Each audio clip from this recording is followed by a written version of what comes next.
nang mirol tatana lering aida aigi haning bapun ma haiba ngamame adu bawjikti thona punam mangki bagum tore haning bawadi thamoi da pikthana le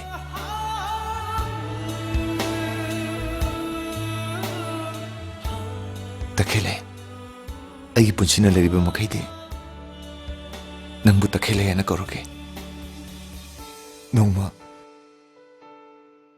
nana lei pareng lingna bane na kundu mayam me ai ngonda hukna ba kundu ne aituna sulenga me ai kya marauki noma chu khoini koi ba chapada nangna luhung bisana se aidna ai bu ko ye laga phamale aduga nangna ke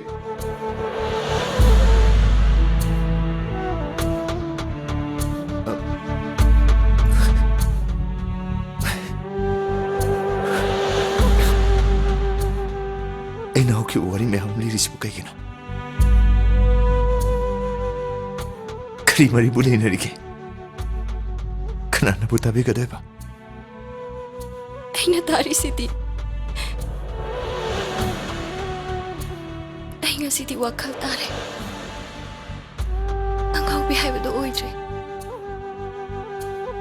Nang nai ni do. Ai sukange.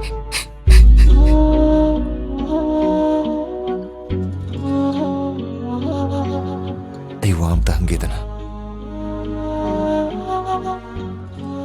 Nangi anak kang nasaba, nangi nuksina balai bro. Lere sukai de. Nana ngasi yumdahan kibada, maga tegnarani. Kariguma mana namu mirai ragadi. Nang higin aktalao.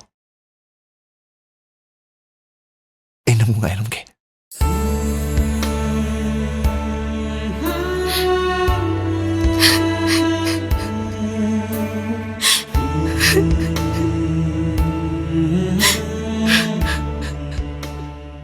Hey, Koiba. Hey, kopi re nahi. Era ibo.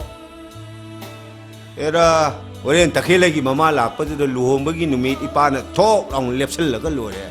Kayam kui na bulap na lay ni hai gini.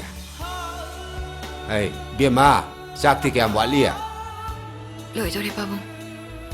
Lo salo. Namasu yorani.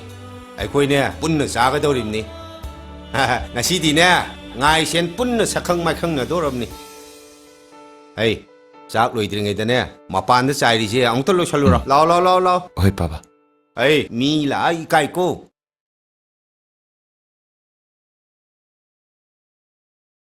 Takhellei nangse nakhoi maga nganna thengnaram ba yabagi tanjam nan thokraba na khale nongmunu pama thengna kibado nang khangba mi soidana oigani Kanane haige. adu de ju khangde kono wakal tarpane ngaktang du da ai su kana sarore mana nangi khutu paidan lem aina kaidor gen hangbada nangna nangi khudok to lake torini haibane aduga mana haribana khudok to mana pibane saunin dana ina mau phubane yamna noni de aina sauni manke dana nang segi nupi ne haibane nangna su aisi nangi nupane haibada madu da mana tabuda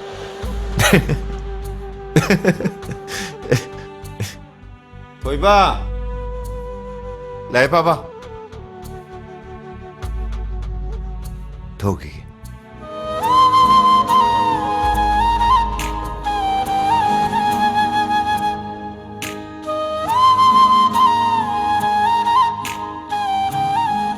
mamal yaudi khan ganu ko